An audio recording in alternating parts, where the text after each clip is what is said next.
Hola activos, bienvenidos de nuevo. Hoy vamos a hablar de un mineral muy utilizado principalmente por la cultura china. Ese mineral es el jade y hoy te voy a enseñar cómo distinguir un jade verdadero de un jade falso.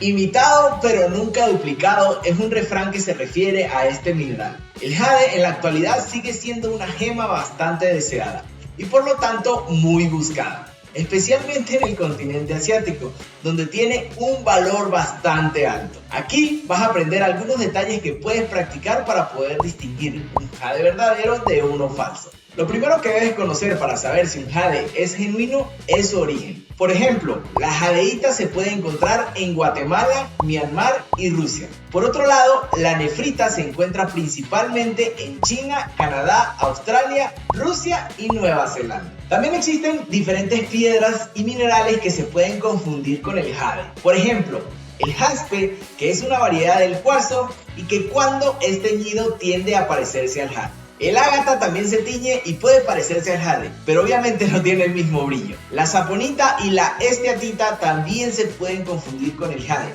pero su translucidez las delata. Aquí te voy a mostrar 4 formas simples de identificar si el jade es verdadero o no. Primero, puedes lanzar el mineral. Si sientes que el mineral es más pesado al lanzarlo y atraparlo con la otra mano, puede que sea un jade real, ya que el jade tiene una alta densidad. También puedes golpear 2 de estos minerales juntos. Cuando 2 jades genuinos se golpean, se puede escuchar un sonido cristalino. Otra cosa que puedes hacer es calentar el mineral dentro de tu mano durante aproximadamente 1 minuto. Luego dejarlo por 30 segundos y tocarlo con la punta de la lengua. Si nota que la muestra está fría, puede ser una buena indicación que en realidad posees un jade genuino.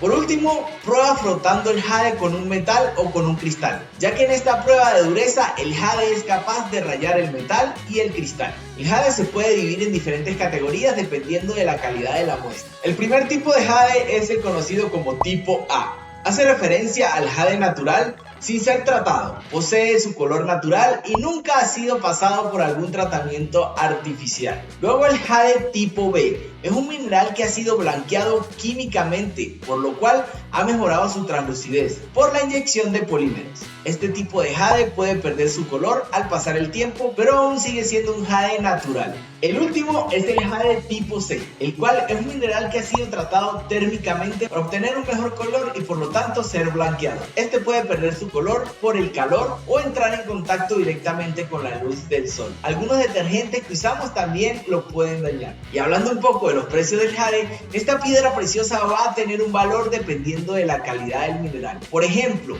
la jadeíta tipo A con un color verde translúcido se suele vender aproximadamente por $250 el quilate. Si estás en el caso de que posees un jade de tipo B con las mismas características, se puede vender por $150 el quilate. Y si aún no lo sabes, existen 2 tipos de jade, la jadeíta y la nefrita, que te explico a más profundidad en este video que te dejo aquí en las tarjetas. Pero en resumen, la diferencia entre la jadeíta y la nefrita es la siguiente. La nefrita es un mineral del grupo de los silicatos, específicamente pertenece al grupo de minerales conocidos como anfíboles. Por otro lado, la jadeíta es un silicato del grupo de los piroxenos. Estos dos poseen propiedades físicas muy diferentes. Por parte de la nefrita posee una dureza en la escala de Mohs que va de 6 a 6.5.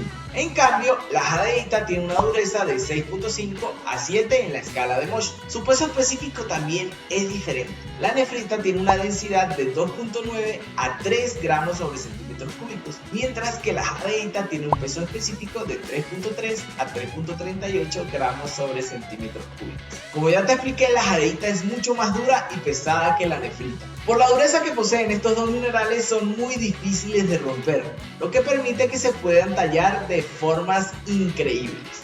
Y si te gustan todos estos temas de las piedras preciosas, aquí te dejo este video con las 10 piedras preciosas que si las llegas a conseguir te puedes volver millonario. Por este otro lado te dejo este botoncito para que me apoyes suscribiéndote al canal y nos vemos en el siguiente episodio de Geología Activa.